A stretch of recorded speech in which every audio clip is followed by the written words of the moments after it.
Tucked away in downtown Naples is a secret treasure, a beautiful sculpture garden that is quietly invisible to the outside world, sits just blocks from the city's main hospital and mere blocks from the Gulf of Mexico. It is a peaceful sanctuary, hidden ever so slightly by a white fence and immaculate landscaping, but it's mostly hidden because no one would ever expect to find it there. The true beauty of this garden and home all flows from the owner and creator. From the very intentional garden featuring flowing water, sculpture still emerging from marble, beautiful flowers, tantalizing scents, and tucked away special moments that have been created through outside rooms that showcase the native flora with structure and wild abandon. It's a magical feeling to be present in this space. Welcome to Selma's Garden.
My first memory of gardens is my mother's garden, and I remember it as a toddler. I don't ever remember not living with flowers. The only flowers that I can identify from that period of time were iris, which were for a long time my favorite flower, poppies, roses, but she had deep flower beds everywhere. She had rock gardens. She had, if there was a space she could put flowers in, she put flowers in.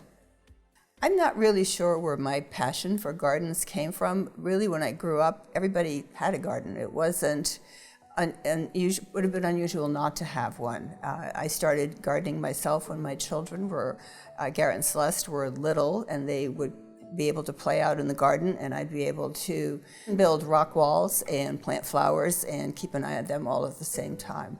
I learned about Naples from friends who moved here and who had traveled here. I had known two couples very well, the ones actually that I traveled to Italy with, and we had all lived in California, except for the couple from Italy, but they did business in California, which is how we met them. And they were looking at the west coast of Florida for a place to retire. And they started in Sarasota and came down to this area, and they called me up and said, "You're coming down to visit us, don't say no. We're not taking no for an answer." And they were so gracious about driving me around and showing me places. And they said, "You're going to love Naples, think Palo Alto, more palm trees." And I did love it here. What's not to love? The thing that struck me first was the sky, because I had been living in the mid-Atlantic where the sky is skim milk colored. And the vibrant blues and the big clouds and the sun and the greenery was just so engaging that I was hooked.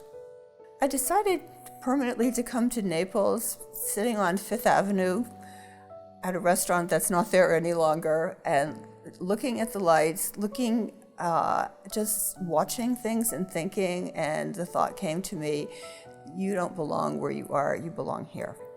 And it was as clear as that. And I think I'd been thinking it, but it was such a big undertaking to do all of that. But as soon as I realized it, it was very motivating because, all right, I've got a clear path. This is what I'm going to do. I had purchased another home in New Hampshire 5 months after I bought this one. And so I set about selling my home in Naples, which was a far more complicated house to sell. And was very happy to move down here. Actually, you'll be amused to know that my mover, whom had come out of retirement from moving, he had gone on to another business and helped me because I needed specialized help moving the art, moving the sculpture. He told me later, he said, when he had moved me from my very big house in Naples here, he said, I thought you'd lost your mind until I got to know Naples, and then I understood exactly why you moved here. The people in Naples are so friendly and so accommodating, and even though some of the atmosphere has changed, because we do have people coming here from lots of different places, and I understand that they're all coming with different issues and different ways of living, but traditionally the people who are here are lovely and welcoming and helpful. That's the biggest reason. When I was sitting thinking about building a garden, I realized, well, that first of all, the lot here was very tiny, and there really wasn't very much space to do that. So I thought about asking two neighbors, one who lived next to me on 6th Street and the one who lived on 2nd Street, the closest lot, because that would have made a square lot. And so I went to both of them and knocked on their door and said, if you ever have an interest in selling, would you just call me first, and I'll do the best I can for you and see if we can't figure something out. And they said, no, never, I'm not going to do that, never leaving here. Now, in one case, and the other one owned it with his son, and his son was going to retire there. And I accepted that. I came home and thought, all right, I'll just work with what I have. And I didn't push it. I mean, they had their right to their opinion. And 5 months later, I bought both of them within 24 hours of each other. So that was pretty much a sign to me that I should go forward. And it gave me the perfect space to have a balanced garden and an enclosure. When I started planning this garden, I was pretty clear that I wanted a neoclassical garden. The details of that I hadn't worked out in my head yet, but I'd spent a lot of time in Italy and was so taken with that neoclassical look that I wanted to find some way to take pieces of that here, because I thought it would be not only beautiful, but it would also be very peaceful. And so I wasn't completely planned out on that. I wrote a paper for the architectural design firm I hired and talked about wanting a lot of what a classical garden being water, stone, and symmetry. I also wanted a lot of scent, and I wanted to use as many natural materials to this environment that I could find. Turns out that was pretty tough go. There's not a lot of there's no quarries in Florida. There's the only two native things I could find were the brain coral, which is on the patios, and the driveway and the walkways are all Florida Calita stone. Well, once I had determined in a very broad way the kind of style I wanted, I didn't really think through the details. First of all, I came here not knowing anybody, except for two friends who had invited me down and that lived in Bonita, but they hadn't been here very long either. So in terms of resources, I didn't know anything. And I kind of just operated on gut instinct is all I can say. It was the first time I could do just what I wanted to do and to pick whatever I wanted to pick. And honestly, I didn't care if anybody else liked it or not. I was going to do it to be what I thought was beautiful. That's what counted. And I learned a lot. I drove around, I met a lot of people, and I discovered a lot of things that would fit the garden along the way. But I didn't really have a strong personal plan once the framework was in place. It was just keep filling in. We changed the original plan quite a bit. We had at one point hoped to put in a gazebo, and the original plan called for a lot more ornamentation around the pool, which I'm glad we took out because I like the simplicity of the way it looks now. So I arrived on the shores of Naples, I believe it was in 1995, after placing well in a couple of national competitions for design, landscape design. I was recruited down to the Naples area by a local cutting-edge firm and did an internship here. I fell in love with the Naples area, the white sandy beaches, the coconut trees, the young groups of folks that were moving down. It seemed appealing to me, and I ended up staying. Took a job with that firm and have been here ever since. We were involved in landscape design, build, maintain projects with celebrities, athletes, just the who's who in just about everything at the time. So big estate projects, multi-million-dollar projects, things a lot of firms weren't involved in at the time. Climate is one of our biggest challenges. Fast pace is a big challenge. Everyone here in Naples comes here for immediate results. They don't want to see how you make the sausage. They just want it complete. So with that being said, climate affects us every season, whether it's a hurricane, just standard storm events, hot, cold. We've had freezes that have wiped out sensitive plant material that are more subtropical. We've had hurricanes that wipe out everything you do. Nothing is safe. The heat is brutal in the summer.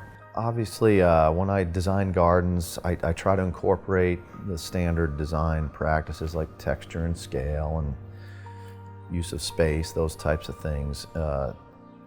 With this particular garden, I think what I was striving for, I felt what Selma was striving for, was to have an informality mixed with formality. Based on the examples that she brought to me and the ideas that she expressed, that's how I felt about it, so that's the way we went. I think it worked out. I think we achieved that. I think there's an equal balance of both. We've got a lot of loose plant material combined with some tighter, formal plant material. And I think it really worked well with the space that we had.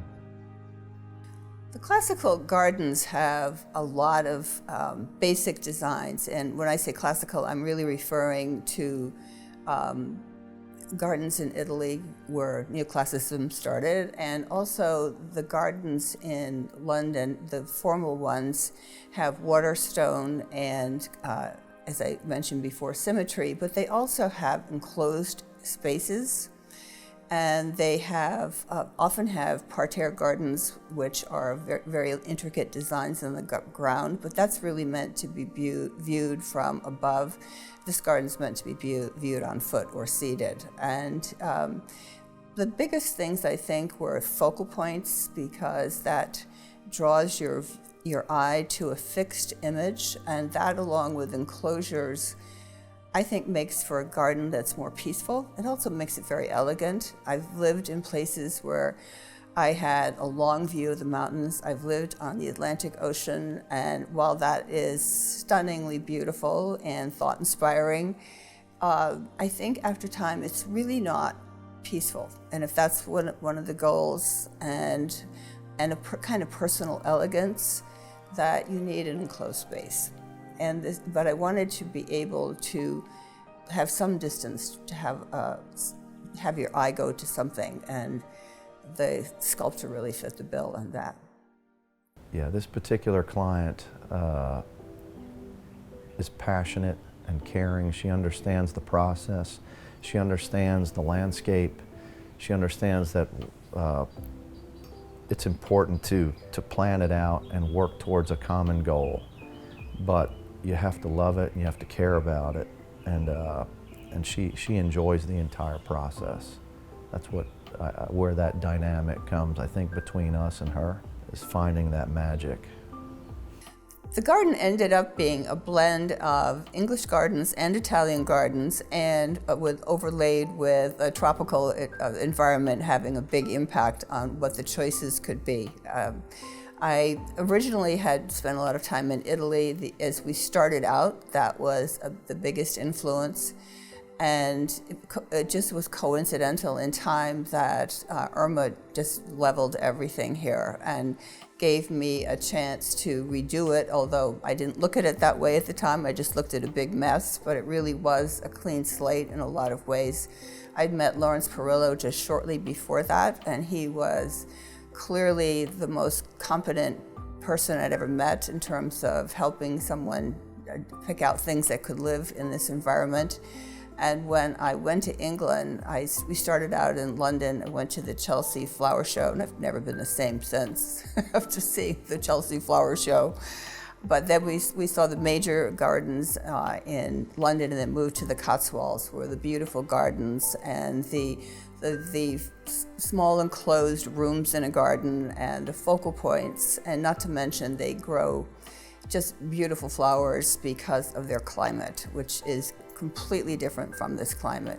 The one thing about Florida that you don't get when you move here, and I lived in California where it's sunny a lot of the year, but the weather eats everything. You cannot put out any wood directly in the sun. My bronze sculptures were damaged over time until I finally found somebody who knew how to do that very specialized repairing that bronze sculptures require.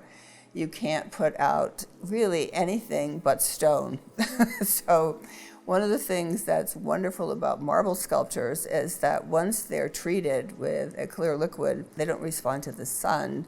The moisture and the salt where I'm located absolutely take a toll on everything. In terms of the plants, one thing that really surprised me was because things grow so rapidly and with such energy that the number of flowers, blooming flowers that you could have in the summer here is very limited, because most flowers can't take the heat. I mean, the ones that grow happily for the winter months, in 6 to 7 months, start to fall over and just collapse in the heat. And the ones that we have in the summer, which are they're not as big, but they're very colorful. But that's pretty much the choices that you have for the summer months. So it took a lot of education to understand what trees I could pick. In fact, Lawrence, my garden guru, when I redid this one after Irma took out 20 trees, including all of the trees that encircled the garden path, I said, okay, let's put in palm trees. And he said, let me give you a list of things that are hurricane resistant and also disease resistant, because that's another big issue for plants, shrubs and trees here. And he said, don't set your heart on something that's not on this list, because you'll just be replacing it. There's a lot to learn about living in Florida gardens. One of the biggest changes we made in the garden, starting from the beginning, there were several challenges here early on. One of them was a turf issue. The turf was always dead or brown here. The prior service providers could not solve that problem. We solved that problem and created a lush green lawn, and we did that through several different practices that we follow in our program. One of the other challenges that I felt we had at the time was that there was a type of tree species that surrounded the center perimeter of the garden that I felt blocked out the outer perimeter of the garden. And I'm not sure if I convinced Selma to eliminate those trees, but a storm helped eliminate them for us. So once that did happen, we ended up removing all the trees and opening up the space to the garden to where from any point in the garden, you can see the entire garden. But at the same time, still doing enough buffering and screening of the outside world. So you still feel like you're in a secluded, private, magical space without the enclosure. In fact, I looked up the latitude difference, and I believe the Cotswolds are almost at 50 degrees latitude. We're at 26. So that tells you that when I came back and gave Lawrence a book about, well, he's now King Charles's garden, and said, I want this, that he did think I'd kind of lost my mind. But we picked up a lot of the design ideas and the colors and particularly the shapes. And so to that extent, that it has a very English garden flavor. But again, I didn't want it to be a garden out of place. We don't live in the Cotswolds. I live in Naples, and I think it just picked up just the right pieces to make it look a cross between both Italian and English, and I give him a lot of credit for that. When Selma came back from England and had toured the Prince Charles Gardens, and she brought me a copy of one of his exposés on his garden, and explained that that's what she wanted. I flat out thought she was crazy. I initially did not understand how we were going to achieve that. The selection of plant material is just completely different. I believe Prince Charles had somewhere between 11 and 20 full-time gardeners. We don't have that here. But after studying the photographs, the examples, speaking with Selma, and better understanding what she wanted, that kind of drew in that formality with informality approach that we took. That tightness and that looseness, the textures, the colors, the scale, the space, repetition.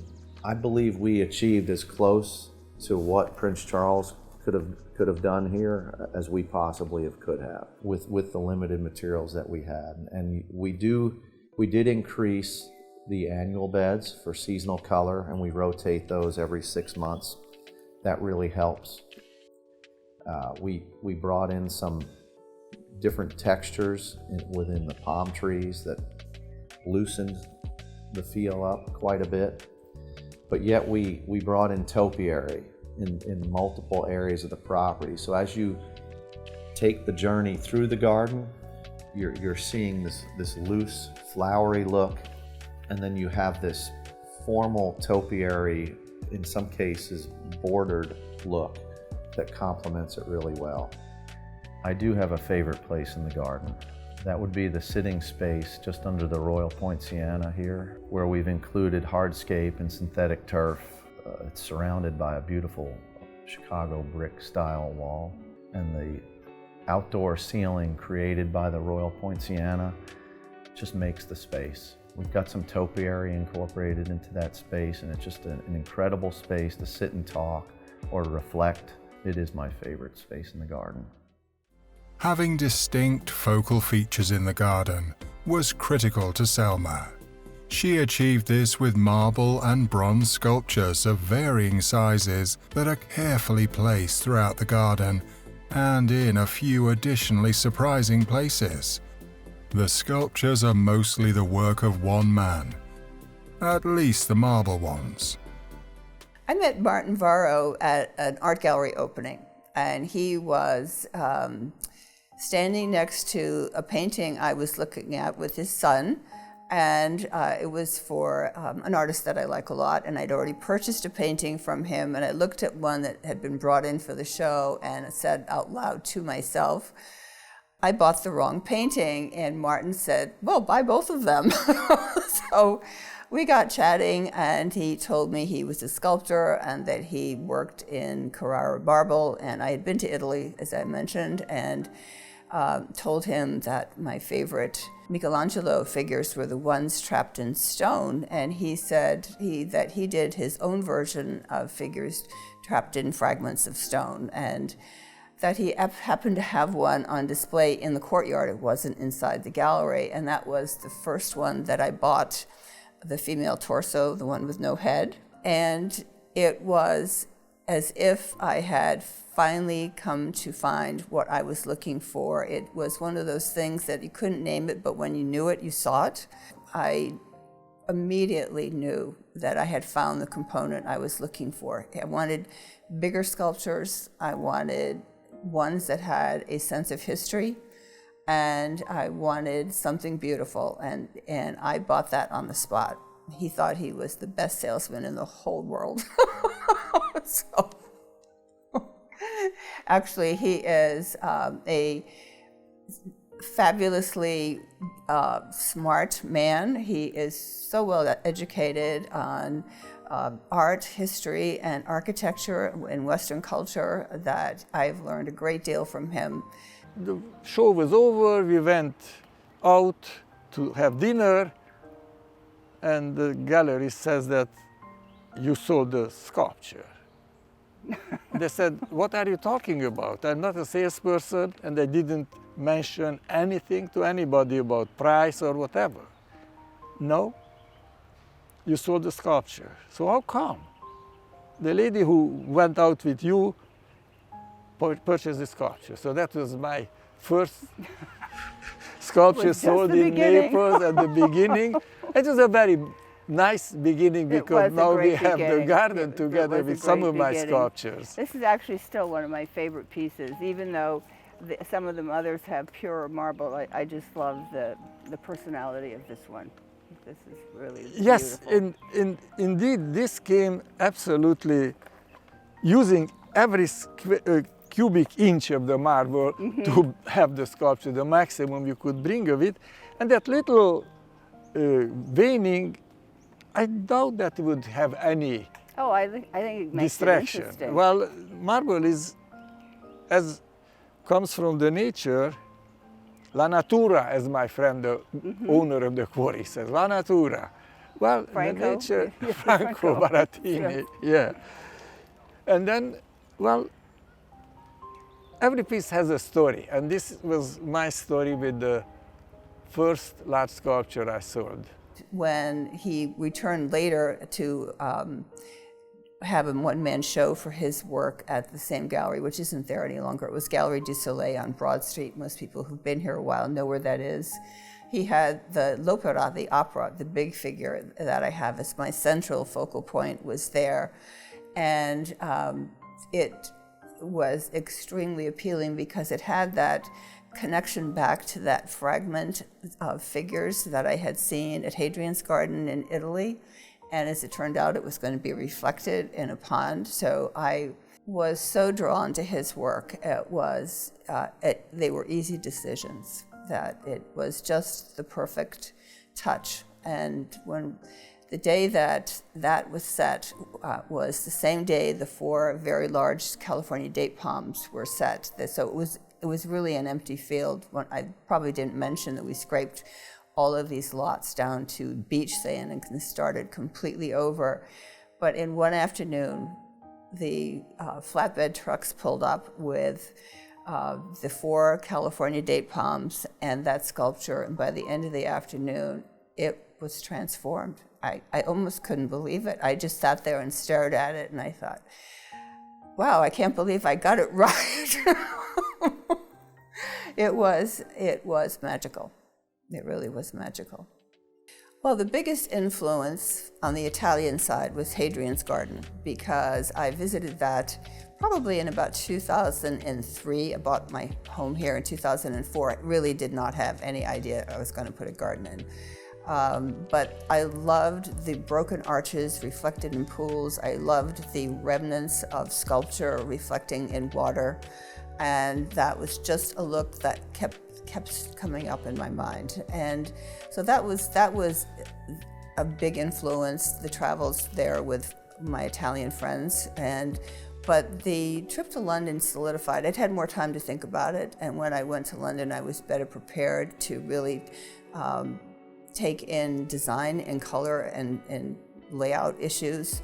I was lucky enough to be able to tag on to the Richmond, Virginia Garden Club tour. It was created specifically for them, and they had 2 openings, and the travel agent called me and said, I know you love gardens. I'm going through the list of people. You have to say yes or no right now. So I said yes, and I'm so glad I did. It was truly a learning and very much a fun trip. And came back with a lot of ideas. And again, I didn't want to turn it into a garden that didn't look like it didn't live here, but there was just something about those elements that I had to add here. Oh, I was lucky to get hired by Selma to do some marble work in her garden, the steps for the big statue which is on the back, and around the pool. Well, the elements in Florida are very harsh, you know, sun, rain, bugs, birds. So we use a special sealer that prevents to soak into the marble the leaves, which can stain, the leaves usually stain them. So that prevents it. All you need to reseal it probably every 5 years. Some of the statues are so delicate that when you lift it to the lift and you lower it, it can chip the corners. So there is an old way to put ice on the statue and slowly melt it so that it doesn't chip. The process to be a little bit faster, we hose it down the ice so it melts faster. So that's how I installed the front one, the back one, and some of the other statues in the collier over there. The flora sculpture, I purchased it from Martin years ago. It needed to be in a nice space, like people can see it, enjoy it every day. It just changed hands from me to Selma. I met Martin 2008. My husband and I, we moved to Naples from Washington, D.C. and opened restaurant Sea Salt. And Martin was celebrating his new project. And at the restaurant having dinner with his friends. Selma I met through mutual friend, and it was, I believe, was one of the art exhibitions in the local galleries in town. When I got to know Martin and he shared with me his project that he was just about to start working on, it really fascinated me. And I asked him, so what it is? And he said it's going to be at Ave Maria. I had no idea where it was and what was Ave Maria. And he was carving this beautiful masterpiece, or I would call it masterpiece. This beautiful face was Annunciation for the cathedral. So a friend of mine and I, we drove there, and I want to see how it is done. And it was right there on the ground when Martin had everything laid out and where he was carving this beautiful piece. And I just realized how talented he is and how unique it is to have someone right here in Naples that he can carve out of this marble, which is not easy. My job at the process from the beginning at Ave Maria was that being part of all the meetings and come up with a solution how to install the relief inside, because it's placed inside the face of the oratorium. So I came up with a cantilever system, and on the side is the statue, on the other side are the weights, and in the middle is the pole that holds the statue. So after they put the statue in, you cannot release the apparatus until you pull the counterweight back to a position that it's stable, otherwise it's gonna flip. So that was one of the things I did. I did all the measurements for the statue with laser and the drawings for Italy, so they can cut it to my dimensions. And I give a hand with my company, a couple of guys, to help him cut the major parts off of it. I saw his additional work at Selma's garden. And I was absolutely astonished and blown away, looking at his sculptures and his work. And I wanted to share with my friends that we have this unique artist right here. And let's just learn more about him and about his art. And was truly helping Marton was, and I am still very passionate about to introduce Marton to my friends and to whom likes art, who collect art, and who understand the marble, because ultimately, I mean, how many sculptures we have left in the world that can carve out of the Carrara marble. Each time I visit her garden, it always feels very special. It's so unique.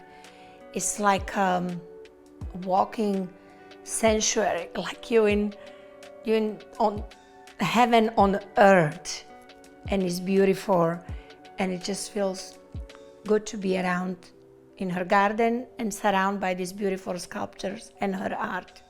Selma is a wonderful friend, and she's philanthropist. I am looking up to her, and I like to collaborate with her for nonprofit organizations. We did a couple projects together, and I just admire and love her as a friend. Beauty is no shortage at Selma's. From the home itself to the surprising, elegant, and sometimes just fun sculptures, the amazing personal collection of art, to the inner and outer beauty of the person whom lives there. It is peaceful, elegant, and a true hidden gem on the Paradise Coast, unknown to most of the residents of this sleepy little beach town. The house has been totally rebuilt. As you look at the outside in the front, the outside is slightly different blue, but similar. But it's been completely rebuilt. It was built in 1958, and probably the entry was the kitchen, where my dining room now was at one point a carport and another point a porch. But I wanted to keep the flavor of that because it definitely had a kind of a French Caribbean cottage look about it. And so we added all of the sliding doors, the big doors, to make more access to the view. And I did add square footage on the back where I'm sitting because they needed to be more covered outdoor space. So the interiors, everything's been redone. The one thing that was great about this house was it had walls, because a lot of modern houses have architectural elements that are in the way of the art, in my view. This had a lot of smaller rooms, so it wasn't the open look. And that gave me lots of walls, because I count from time to time. I think I probably have about 110 paintings in the house, and probably 15 sculptures. It moves around. So that was really a benefit of this house, that I did look at that, because the house that I'd looked in before had some beautiful architectural features, but they interfered with hanging art, and that was really what I like to do, as you can see by looking around. Selma seized her opportunity to create when she purchased this home. She recreated the inside of the home to complement her passion for the arts. She has lovingly and thoughtfully adorned each space inside and out with things that bring her joy. Let's take a peek inside and share in some of Selma's favorite pieces of art. Today I'd like to show you one of my favorite Cuban paintings. It's a painting by René Portocarrero. He was one of the Vanguardia group of painters that painted during the time before Castro, from the early 1900s on to about 1959 when Castro took over. They were part of the group that helped solidify the new country's identity after Spain separated from Cuba in 1898. Portocarrero himself was born in 1912, And one of the other things that's very interesting about this painting and a lot of the other Cuban paintings that I have is that they all are in mixed media. And part of that is because oil is incredibly expensive to start with, and it's also very difficult to get. So they painted with what they had. And this painting itself has, I think you can see, it has graphite pencil, it has ink, it has gouache, it has watercolors, it has a lot of things that they used because necessity is the mother of invention, and they had that. So it's also framed in its original plain wooden painting that he put on the painting in 1945. So I really love this painting. I love her attitude.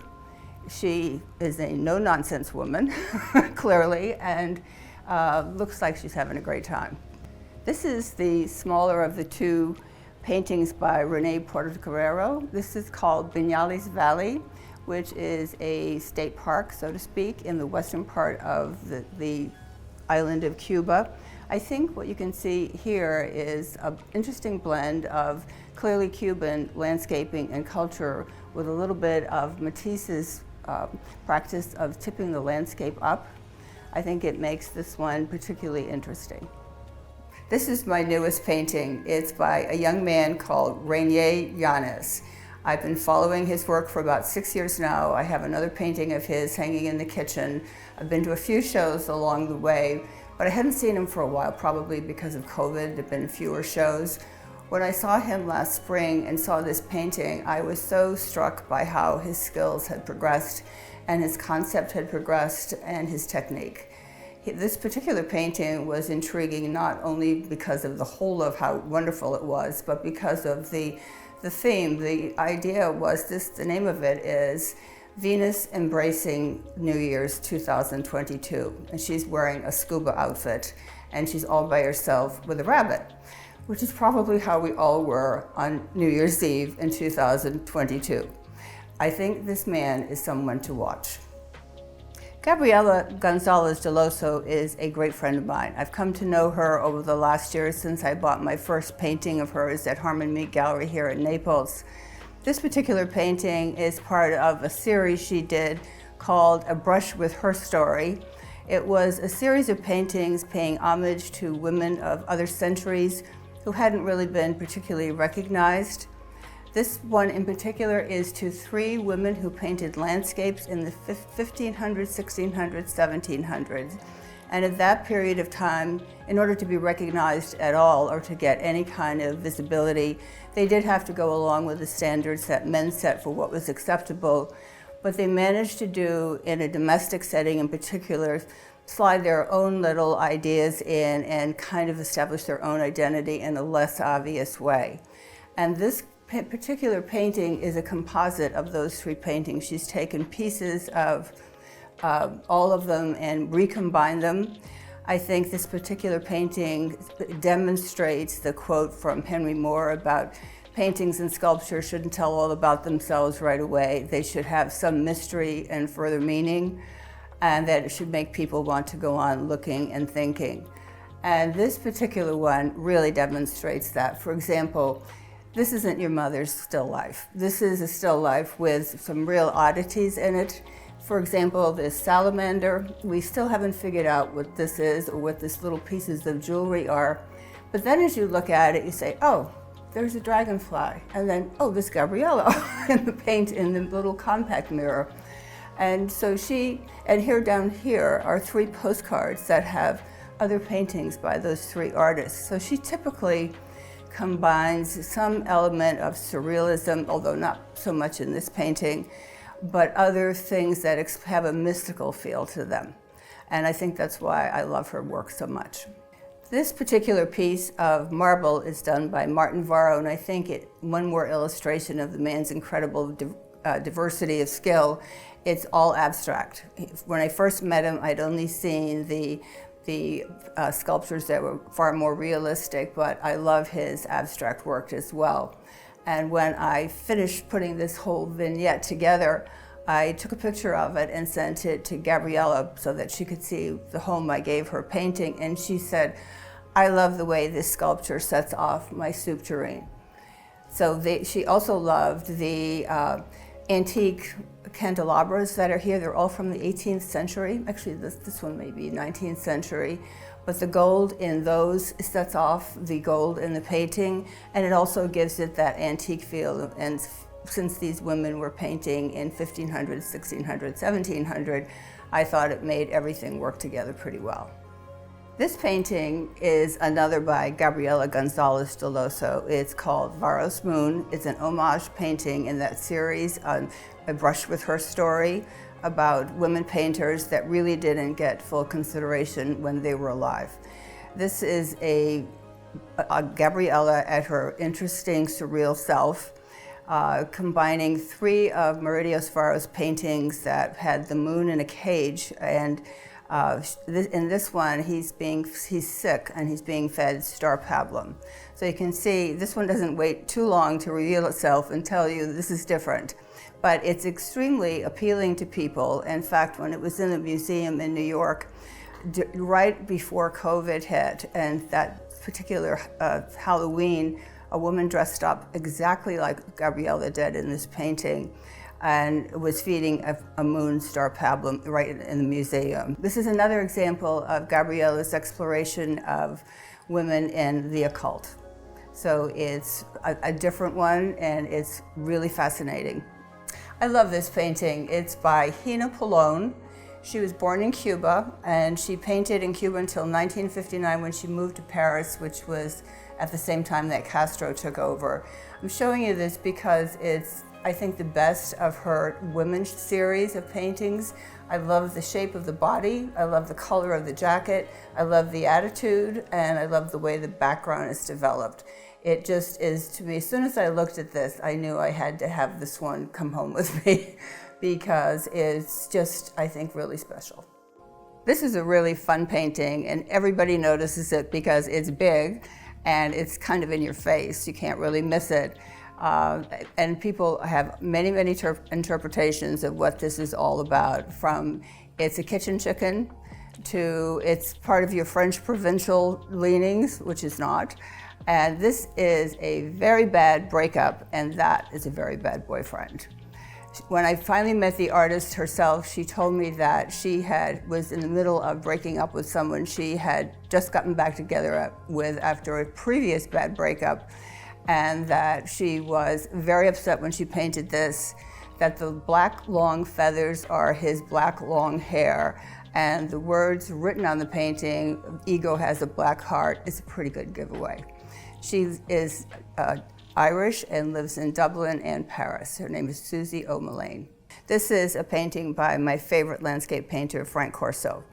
He painted for a number of years a series of paintings from the Everglades. He did day paintings, night paintings, always unseen. He is a very authentic person and a very authentic painter, because I don't know anybody else who would have taken a kayak out at night in the Everglades to get the best view of the night sky. He has captured in his paintings, I believe, the Florida light better than anybody. You can almost feel the humidity. You see the beauty, but the other side of it is there's real danger in this painting, even though it's not obvious. Selma's garden and home are an escape to the essence of Southwest Florida. Wild, yet sculpted. Intentional, yet random. Juxtaposition has found a home in the stunning experience she has been able to create. In essence, from her own soul. Her inner being is on display to share with visitors, and that is something that is truly one of a kind.